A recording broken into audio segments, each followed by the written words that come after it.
ask you the same thing I asked the first sergeant. Mm-hmm. Why Embry Riddle for somebody that's coming out of the military, they've served their time, and now they want to go into the civilian world? Or they're already out, they're a veteran. Right, that's easy. So getting out of the military, I got out about 6-7 years ago. And I had a degree. When you come out of the military, and this is something that I would tell anybody, you get in the military, everybody thinks, well, I'm missing out on school, I'm missing out on the college stuff, and you're really not. I finished my degree in my first 6 years of being in the Army before I got out. And this is what I found out going into aviation. Every job interview, every person that I networked with, when I said I have a degree in aviation, the first question they asked me is it from Embry Riddle? That's how big Embry Riddle is. I mean, worldwide.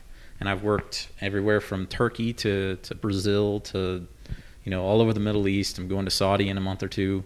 So everybody knows who Embry Riddle is. And everybody knows that if you know something about aviation, you must be involved with Embry Riddle somehow. So if you're looking to get with a company that's going to pay real well and a future with benefits, it's going to be more helpful to graduate from Embry Riddle. I wouldn't say that it's not a oh my God, you have to. Right. But I can tell you it's a lot easier because they have a lot more credibility. They've been around longer. I mean, Embry Riddle has been with the military and with the soldiers downrange for over 30 years. They know what they're doing on how to get you the education you need to further yourself, whether you want to stay in the military or whether you want to be a civilian. And they have teaching centers like this in over 100 military bases around the world. Right? Exactly, all over the world. Okay. Where are you from back home? Plant City, Florida. Plant City, that's right, Florida. So are you pretty close to Daytona Beach, to the campus? Or? I actually, I'm about 2 hours or so. Okay. Is where I grew up. Spent a lot of my summers in Daytona. My family was really big into racing, so I spent a lot of time in Daytona. Actually looking at buying a condo right up the street from Embry Riddle, so that I can teach there full time when I officially retire from the military life. Okay. Well, thank you for your service. But, it's interesting. I talked to a lot of people who've been in the military, and now they're serving in another way, working or helping the soldiers, the troops in some way, and that's what you're doing. Right. You're helping them. Right, and that's what it comes down to is that people ask, well, why the military? Why would you give up so much, and for so little? And let's face it, the military comes out here whether they want to or not. Sure, they volunteer to be in the military, but they come out to this area, to these areas of the world that are austere, they're dusty, they're hot. Here at Bagram, it's freezing cold in the wintertime because we're, up in the mountains, so similar to Denver. And it's about looking to the dude next to you and saying, don't worry, we're going to get through this. Battle buddy. Yeah. I've heard that term a lot. Yeah. Okay. Well, great. Well, I appreciate what you're doing. Do you, as a civilian now, do you get care packages? Do you have... Actually, yes, I do, but I usually turn them over to the military. My wife does send me care packages, but I try to do my best to arrange for care packages for them as well. Sikorsky has done a lot with sending all kinds of product information, T-shirts and hats and stickers as much as they can, because they know that the Black Hawk is by far a military helicopter, and they want these guys to know that the entire company is behind them. Yeah, most of the times in my 8 trips over here on the helicopters, it's mostly the Black Hawk. Right. It is definitely the workhorse of the military. Yeah, definitely. And they've been around for a long time, very dependable. Right. If you ask any aviator, they'll tell you how to, it's by far, utility-wise, you can use it for the most things, and, it's well built, they're tough.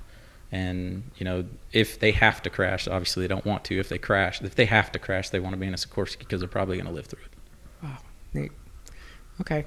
I'll ask you to do the same thing if you want to look in the camera and give a shout out to family and friends back home. All right. Just like to say hi to my family and friends and all the folks back at Sikorsky, and, we appreciate everything you do for us. Just remember to support the troops. Okay, great. Well, maybe we'll see you tomorrow when we come out to the base. Sure, that'd be fine. Okay, thank you. Appreciate it. Thank you very much. And again, thank you for your service to our country. No problem. Well, Diana, why don't you introduce yourself and talk about how you got involved at Embry Riddle? It's a fascinating story to me, how you ended up coming here. I'm Diana Kurzka. I'm the Assistant Director of Academic Support for Embry Riddle Aeronautical University in Afghanistan. Bagram is our main site, but I'm covering the whole country here. I learned about Embry Riddle when I was working as a counselor aide for Army education tuition assistance over in Iraq in the last year. I learned a lot about many different colleges while I did that job, and I realized that Embry Riddle had an outstanding reputation as a school for aviation, being the only accredited school for aviation, and often gaining #1 status for aviation and engineering degrees. So hearing so much great things about Embry Riddle, I was very interested when I met the Balad Embry Riddle representative, and she was telling me they needed someone to cover Afghanistan when our former representative here left. So I applied. And here you are. And here I am now. You're so young. You've been to so many. How many countries have you been to? Gosh, like 6 maybe? 6. Wow. What motivated you to get involved like that and actually, go to other countries and work like you're doing? Well, I always wanted to go to other countries, but it was just a matter of when I first applied to be the Army education counselor in Iraq, I actually applied for Egypt, but they sent me to Iraq. So that's I just started doing traveling in my spare time during R&Rs, and it's been great.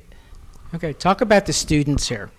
Because, again, we were talking earlier, they work long hours, but they're furthering their education. Talk about it.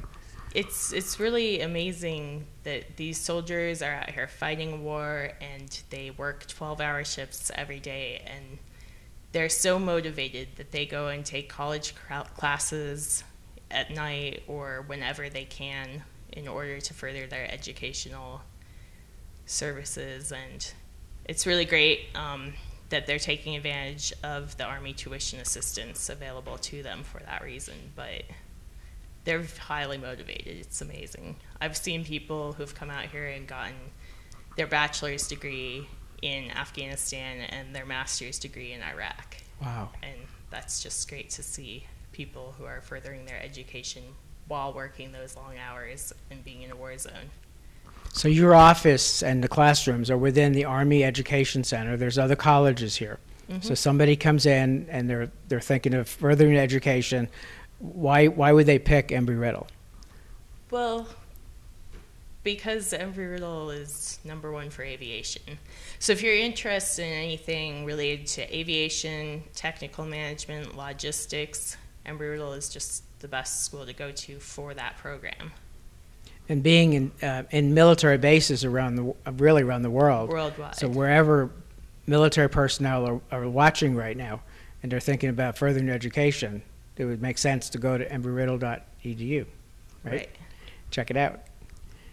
Okay. Now, we're going to go to your desk in a little while, right? And you're going to show us some of the programs, some of the degrees that people can get. Right. Okay, great. Do you get care packages too? Because you travel around. I don't know if you have people that support you back home or. Well, sometimes my family sends me some things here, but the education center itself also happens to get care packages every now and again, or sometimes the soldiers and students will share things that they get because they're very nice like that. Okay. Would you like to give a shout out to family and friends back home before we head over to your office? Yeah, I'd just like to say hi to all my family and friends back home, and thank you for supporting everyone out here. And where is back home again? Oregon. Oregon. Eugene, Oregon. Eugene. Okay, great. Okay, well, let's head over to your office.